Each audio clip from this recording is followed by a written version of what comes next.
को लेकर के बिहार की राजनीति समय समय पर गर्माती रही है। इस बीच राजधानी पटना में लगे पोस्टर ने फिर से निशांत कुमार की तरफ सबका ध्यान खींचा है। दरअसल आज निशांत कुमार एक संवाद में शिरकत कर रहे हैं और इस संवाद का नाम दिया गया है निशांत संवाद। इस विचार गोष्ठी में निशांत कुमार मुख्यमंत्री के तौर पर नीतीश कुमार के द्वारा बिहार की जनता के हित में उठाए गए जन कल्याणकारी योजनाओं पर अपनी राय जाहिर करेंगे। बिहार के मुख्यमंत्री नीतीश कुमार के पुत्र निशांत कुमार राजनीति में कब आएंगे, इसको लेकर पिछले कई महीनों से अटकलों का बाजार गर्म है। खुद निशांत कुमार से जब इस बात पूछा गया तो उन्होंने कोई स्पष्ट जवाब नहीं दिया और पत्रकारों द्वारा पूछे गए सवाल को वो टालते गए। लेकिन इस बीच राजधानी पटना में एक पोस्टर लगा है और इस पोस्टर ने फिर से बिहार की राजनीति को तेज कर दिया है। ये पोस्टर है निशांत संवाद का। आज यानी रविवार के दिन शाम 4 बजे मुख्यमंत्री नीतीश कुमार के पुत्र निशांत कुमार संवाद में शिरकत करेंगे और इसका नाम दिया गया है निशांत संवाद। और ये जो पोस्टर लगाया गया है जेडीयू ऑफिस के सामने से ये पोस्टर हम आपको दिखा रहे हैं, इसमें यह लिखा है कि माननीय मुख्यमंत्री जी की सफल जन कल्याणकारी योजनाओं पर जो परिचर्चा होगी उसमें एक विचार निशांत कुमार के साथ, और इसका नाम दिया गया है निशांत संवाद। तो जाहिर सी बात है चुनाव के पहले निशांत कुमार जब संवाद करेंगे लोगों से तो उसमें सीएम द्वारा जो काम किए गए हैं बिहार में उन कल्याणकारी योजनाओं पर वो परिचर्चा में शिरकत करेंगे और उनकी जो राजनीतिक समझ रही है उस आधार पे वे लोगों के बीच संवाद में अपनी बातें रखेंगे। निश्चित तौर पर एक बार फिर से सक्रियता तो दिख रही है निशांत संवाद के माध्यम से निशांत कुमार की, लेकिन वो राजनीति में कब आएंगे यह भी अभी स्पष्ट नहीं है। और निश्चित तौर पर एक बार फिर से निशांत कुमार को लेकर बिहार में सियासत तेज हो गई है। एक तरफ जहां लगातार जो जदयू के नेता हैं वो कहते हैं कि इस बारे में अंतिम फैसला मुख्यमंत्री नीतीश कुमार लेंगे, निशांत कुमार लेंगे, लेकिन दूसरी तरफ ऑपोजिशन भी चाहता है कि निशांत कुमार जो सक्रिय राजनीति है उसमें आए। हालांकि अब तक कोई हरी झंडी इस बाबत नहीं मिली है, इसलिए निशांत को लेकर बिहार में सियासत भी खूब हो रही है। कैमरा पर्सन मनीष जुनेजा के साथ संजय कुमार, न्यूज़ 18 पटना। इसी बीच देखिए बड़ी खबर आपको बताएं, जहां बिहार में एसआईआर मामले को लेकर के अब इलेक्शन कमीशन का हलफनामा, सुप्रीम कोर्ट में इलेक्शन कमीशन का हलफनामा आया है। आपको बता दें कि बिना नोटिस नहीं कटेगा नाम, किसी वोटर का नाम नहीं कटेगा, बिना सुनवाई नहीं कटेगा नाम। तो बिहार एसआईआर यानी कि विशेष मतदाता सूची पुनर्निरीक्षण से जुड़े मामले में चुनाव आयोग ने सुप्रीम कोर्ट को यह बताया कि नियमों के तहत उसे ड्राफ्ट मतदाता सूची में शामिल न किए गए व्यक्तियों के अलग सूची प्रकाशित करने की कोई बाध्यता नहीं है। आयोग ने यह भी कहा है कि नियमों में ऐसे व्यक्तियों के नाम शामिल न करने के कारण बताने की भी कोई अनिवार्यता नहीं है। चुनाव आयोग के अनुसार राजनीतिक दल को बूथ स्तर पर उन व्यक्तियों की सूची पहले ही उपलब्ध करा दी गई है जिनके बता दें आपको कि इन्यूमेशन फॉर्म प्राप्त नहीं हुए हैं। बड़ी खबर आपको बता रहे हैं, बिहार में एसआईआर को लेकर के ये मामला है, सुप्रीम कोर्ट में इलेक्शन कमीशन का हलफनामा।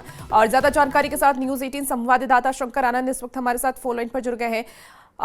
शंकर, देखिए अब इलेक्शन कमीशन की तरफ से हलफनामा दिया गया है सुप्रीम कोर्ट में, क्या कुछ और जानकारी है? देखिए सुप्रीम कोर्ट में एसआईआर के मामले पर यानी कि बिहार में विशेष मतदाता सूची पुनरीक्षण के मामले पर पिछली सुनवाई जो हुई थी वो 6 अगस्त को हुई थी और 6 अगस्त को इस मामले पर सुनवाई के दौरान में ये तय किया गया था कि केंद्रीय चुनाव आयोग को एक विशेष हलफनामा देना होगा और इस मामले पर अगली जो सुनवाई होनी है वो 13 अगस्त को होनी है। तो 13 अगस्त के पहले ही चुनाव आयोग को एक हलफनामा देने का निर्देश दिया गया था।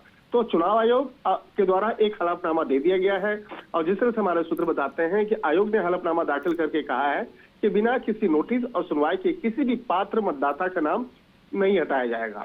इसके साथ ही जिस तरह से पिछली सुनवाई की अगर बात करें तो सुप्रीम कोर्ट ने 6 अगस्त को निर्वाचन आयोग को एक हलफनामा दाखिल कर स्थिति स्पष्ट करने का आदेश दिया था। और जिस तरह से अगर पूरा मामलों की अगर बात करें तो जिस तरह से आयोग के द्वारा जो हलफनामा दिया गया है उसमें इस बात का भी स्पष्ट किया गया है कि नियमों में ऐसे व्यक्तियों का नाम शामिल ना करने के कारण बताने की कोई अनिवार्यता नहीं है।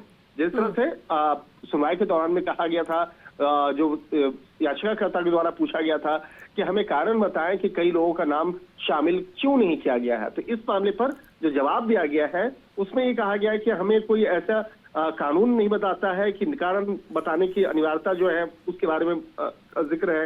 इसके साथ ही चुनाव आयोग के मुताबिक राजनीतिक दलों को बूथ स्तर पर उन व्यक्तियों की सूची पहले ही उपलब्ध करा दी गई है। ठीक है जिनके शंकर, एक और जानकारी चाहूंगी, क्या अब आधार कार्ड और वोटर आईडी कार्ड से भी नाम जोड़े जाएंगे?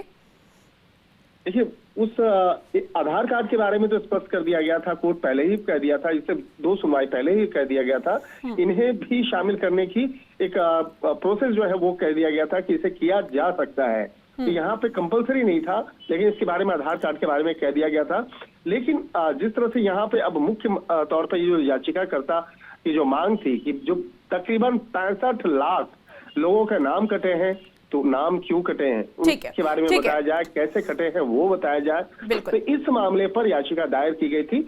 अब इस मामले पर अब जिस तरह से चुनाव आयोग के द्वारा अब हलफनामा दे दिया गया है, तो अब 13 तारीख को इस मामले में विस्तार से सुनवाई होगी और कोर्ट बिल्कुल शंकर, और देखना होगा कि सुनवाई में क्या वोटरों के हित में निर्णय आता। बहुत शुक्रिया जानकारी के लिए शंकर। और इसी बीच देखिए पटना से एक और बड़ी खबर है, जहां आज बीएलओ साझा करेंगे वोटर लिस्ट, तो बीएलए से साझा करेंगे वोटर लिस्ट। छूटे हुए वोटर के बारे में जानकारी दी जाएगी। फॉर्म 6 भरकर आवेदन करना होगा और गड़बड़ी कर सकते हैं अगर कोई भी वोटर जिनका इस लिस्ट में नाम नहीं है, वो आपत्ति भी दर्ज कर सकते हैं। तो एसआईआर मामले को लेकर के देखिए एक और बड़ी खबर है, जहां आज बीएलओ साझा करेंगे वोटर लिस्ट और बीएलए से साझा करेंगे वोटर लिस्ट। छूटे वोटर के बारे में जानकारी दी जाएगी। फॉर्म 6 भर करके आवेदन करना होगा। गड़बड़ी पर वोटर्स आपत्ति दर्ज करा सकते हैं। बिहार के एसआईआर मुद्दे को लेकर भले ही देश भर में राजनीति चल रही हो, लेकिन निर्वाचन आयोग के निर्देश पर बिहार में मतदाता सत्यापन के काम को अंतिम रूप दिया जा रहा है। जैसा कि आपको पता है, 1 अगस्त को वोटर लिस्ट का ड्राफ्ट प्रकाशित हो चुका था और अब जो बचे हुए वोटर हैं उसको लेकर जो बीएलओ हैं आज सभी बूथों पर राजनीतिक दलों के बूथ लेवल एजेंट यानी बीएलए के साथ लिस्ट साझा करेंगे। इसका मकसद ये है कि बूथ लेवल एजेंट वोटरों की जानकारी उपलब्ध करा सकेंगे। छूटे हुए वोटरों के बारे में भी बीएलए को पूरी जानकारी दी जानी है ताकि उन्हें वोटर लिस्ट में जोड़ा जा सके। इसके लिए छूट गए वोटरों को वोटर फॉर्म 6 भरने की ज़रूरत है और किसी तरह की अगर गड़बड़ी हो तो वोटर दावा आपत्ति कर सकते हैं। पटना के जिलाधिकारी की तरफ से यह जानकारी दी गई है कि बीएलओ को जितने भी जिले भर में बूथ हैं वहां पर उपस्थित रहना होगा और वोटर लिस्ट का साझा जो है वो करेंगे बीएलए के साथ।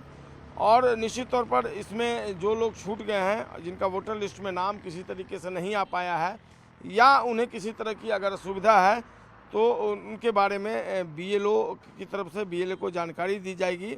इस दौरान बीएलए के साथ 1 अगस्त 2025 को प्रकाशित प्रारूप निर्णायक सूची पर प्राप्त जो दावा है और आपत्ति, उसकी विवरणी साझा होने के बाद किसी भी तरह की अगर समस्या होगी तो उसका निराकरण किया जा सकेगा। तो एक महत्वपूर्ण पहल है और आज रविवार होने के बावजूद चूँकि मतदाता सत्यापन का काम जो है वो अंतिम चरण में चल रहा है, तो ऐसे लोग जिनको ड्राफ्ट में जो प्रकाशित ड्राफ्ट है उसमें उनको लेकर किसी तरह की अगर असुविधा है, परेशानी है, आपत्ति है, तो वो जो है इसके लिए पहल करें। जो बीएलओ हैं उनसे संपर्क करें और उनके लेवल से जो बीएलओ को सारी जानकारी साझा की जाएगी। उसका एकमात्र मकसद जो वोटर हैं उनकी परेशानियों को दूर करना है। कैमरा पर्सन मनीष जुनेजा के साथ संजय कुमार, न्यूज़ 18 पटना।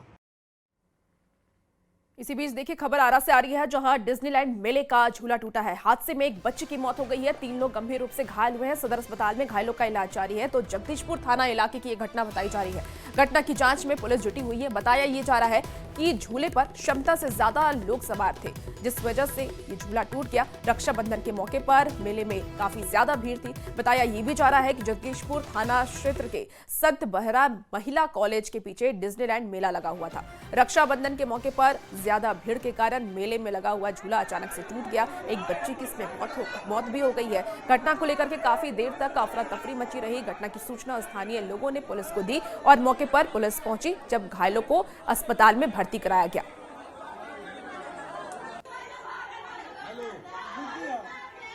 तो आरा से ये खबर सामने आ रही है। रक्षाबंधन के मौके पर डिज्नीलैंड मेला में लोग घूमने के लिए गए और वहां पर झूले पर सवार हो गए। ज्यादा लोग झूले पर सवार हो गए, जिस वजह से एक बच्चे की मौत हो गई है झूला टूटने की वजह से। अब ऐसे में झूला टूटने से एक बच्चे की मौत हुई है और 3 लोग घायल हो गए हैं। इस पर कई सवाल अब खड़े हो रहे हैं। सवाल ये कि क्या झूला में कोई तकनीकी खराबी थी, झूला पर क्षमता से ज्यादा लोग कैसे सवार हो गए, मस्ती के नाम पर मौत का जिम्मेदार आखिर कौन है। सवाल ये भी कि क्या मेला प्रबंधन से झूले की अनुमति ली थी, क्या हादसे को लेकर के मेला प्रबंधन की जिम्मेदारी नहीं बनती है। तो ये तमाम ऐसे सवाल हैं जो न्यूज़ 18 के माध्यम से पूछे जा रहे हैं। झूला टूटने के बाद प्रशासन ने अब तक क्या कार्रवाई की, और ज्यादा जानकारी के साथ देखिए न्यूज़ 18 संवाददाता चंदन कुमार हमारे साथ फोन लाइन पर जुड़ गए हैं। चंदन, झूला टूटने की वजह क्या सामने आई है? क्या कोई तकनीकी खराबी थी या ज्यादा लोग सवार हो गए थे, इस वजह से ही झूला टूटा? बिल्कुल, देखिए पूरा मामला जगदीशपुर थाना क्षेत्र के जगदीशपुर बाजार से जुड़ा हुआ है, जहां की संत बरहना महिला कॉलेज के पास ये डिज्नीलैंड मेले का आयोजन किया गया था, जहां की रक्षाबंधन होने के कारण काफी संख्या में जो लोग थे वो मेले का आनंद लेने के लिए गए हुए थे। तभी अचानक जो मेले का झूला है वो टूट गया, जिसमें झूले के नीचे दबने से एक मासूम बच्ची की मौत हो गई और वहीं 3 से 4 लोग गंभीर रूप से जख्मी हो गए, जिनको आनंद फानंद में इलाज के लिए पहले अनुमंडलीय अस्पताल में भर्ती कराया गया। उसके बाद उनको बेहतर इलाज के लिए आरा सदर अस्पताल रेफर कर दिया गया। घटना को लेकर के काफी देर तक अफरा तफरी मची रही। वहीं घायलों के इलाज में लापरवाही को लेकर जो परिजन है उन लोगों ने अनुमंडलीय अस्पताल में हंगामा भी मचाया। लेकिन सबसे जो बड़ा सवाल है वह यह है कि आखिर इस बिल्कुल चंदन, ये भी बताइए कि पुलिस फिलहाल क्या कार्रवाई कर रही है? देखिए, पुलिस की अगर बात करें तो उसमें जो प्रथम दृष्टया मामला सामने आया उसमें ये बताया जा रहा है कि जो झूला है वो काफी पुराना था, चलने के लायक नहीं था, लेकिन मेला के जो प्रबंधक है डिज्नीलैंड मेले के उन लोगों ने ये इसको लगा दिया था, जिसके कारण ये घटना घटी और अचानक तेजी से चलने के कारण ज्यादा लोग उस पर सवार थे और पुराना झूला था जिसके कारण वो टूट करके गिर गया। क्योंकि मेले में काफी भीड़ थी जिसके कारण वहाँ हजारों की संख्या में लोग मौजूद थे और काफी देर तक अफरा तफरी मची रही। प्रशासन को स्थानीय लोगों ने सूचना दी, प्रशासन मौके पर पहुंची, लेकिन तब तक जो संचालक है वो फरार हो गए हैं। हालांकि घटना के बाद वो जो जगदीशपुर वार्ड नंबर 5 की एक मासूम बच्ची थी 13 वर्षीय, उसकी डूबने से मौत हो गई। वहीं घटना को लेकर के कई गंभीर सवाल पैदा हो रहे हैं और साफ तौर पर संजय ये बताइए, जो 3 लोग घायल हुए हैं उनकी स्थिति कैसी है फिलहाल? देखिए, जो 3 लोग गंभीर रूप से जख्मी हुए हैं उसमें तो कई लोगों के जख्मी होने की बात बताई गई, लेकिन आधिकारिक तौर पर जो 3 लोग जख्मी हुए हैं उनको बेहतर इलाज के लिए आरा सदर अस्पताल में रेफर कराया गया था, जहां की इलाज चल रहा था। लेकिन देर रात उनको यहां से बेहतर इलाज के लिए पटना रेफर कर दिया गया। पुलिस प्रशासन के जो लोग हैं उस मामले में कार्रवाई करने की बात कर रहे हैं, लेकिन जो सबसे बड़ी लापरवाही सामने आई है, पुराने झूले को लगाया गया था जिसके कारण ये दुखद घटना घटी है। बिल्कुल चंदन, बिल्कुल आप नजर बना के रखिए और देखना होगा कि पुलिस की तरफ से कब तक कार्रवाई की जाती है। बहुत शुक्रिया जानकारी के लिए। खबर अब पलामू से है, जहां डिज्नीलैंड मेला में देर रात बड़ी संख्या में लोग पहुंच गए, जिसके कारण भगदड़ मच गई। भगदड़ में कई लोग घायल हो गए हैं। हालांकि पुलिस ने तुरंत मामले को संज्ञान में लिया और लोगों को सुरक्षित मेले से बाहर निकाला। रक्षाबंधन के कारण बड़ी संख्या में लोग मेला में पहुंच गए थे। ऐसे में मेला प्रबंधन और जिला प्रशासन को यह चाहिए कि वो सुरक्षा के पुख्ते इंतजाम करें।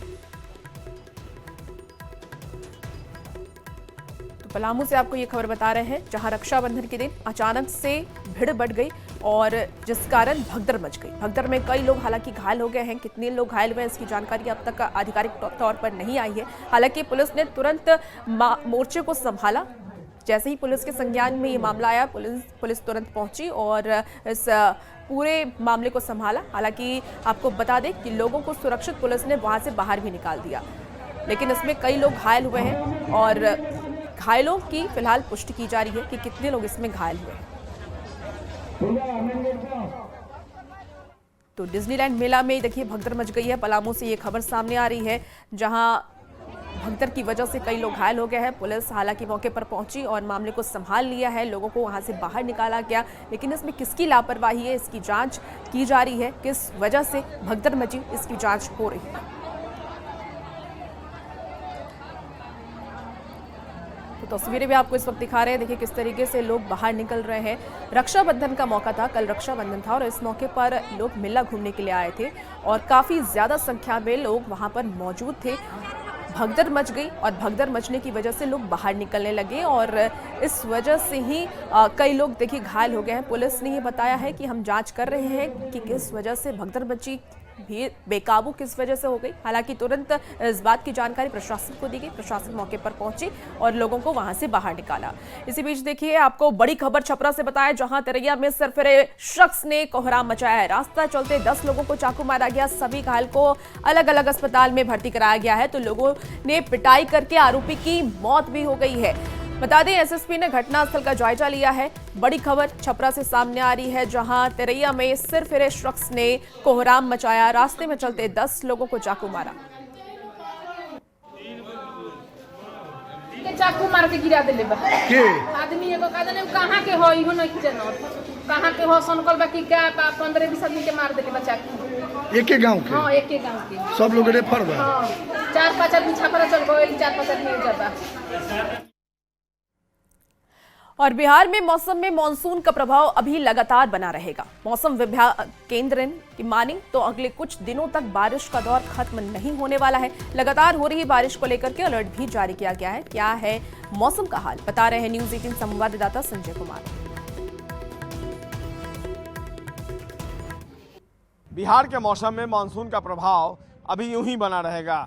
राजधानी पटना की ही अगर बात कर लें तो आज रविवार के दिन भी मौसम खुशनुमा है और यह तस्वीर इस वक्त हम आपको राजधानी पटना की दिखा रहे हैं। पिछले कुछ दिनों से राजधानी पटना समेत राज्य के कई हिस्सों में बारिश का दौर लगातार जारी है। मौसम विभाग ने अगले 7 दिनों के मौसम की जानकारी भी शेयर कर ली है।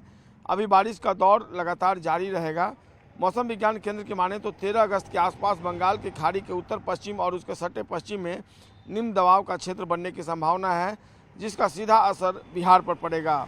बिहार के न्यूनतम और अधिकतम तापमान में कमी आएगी। मौसम विज्ञान केंद्र के मुताबिक अगले 2 दिनों में राज्य में अनेक स्थानों पर हल्की से लेकर मध्यम स्तर तक बारिश हो सकती है। आज से लेकर 13 अगस्त के दौरान राज्य के उत्तरी जिलों के भागों में भारी बारिश होने की संभावना जताई गई है। आज सीतामढ़ी, मधुबनी, दरभंगा, मुजफ्फरपुर, वैशाली, शिवहर, समस्तीपुर, सुपौल, अररिया, किशनगंज, मधेपुरा, कटिहार, सहरसा में अनेक स्थानों पर बारिश होने के अलावा बादल गरजने की संभावना जताई गई है। आज पटना समेत गया, नालंदा, शेखपुरा, नवादा, लखीसराय और बेगूसराय में कुछ स्थानों पर हल्की से मध्यम बारिश की संभावना जताई गई है।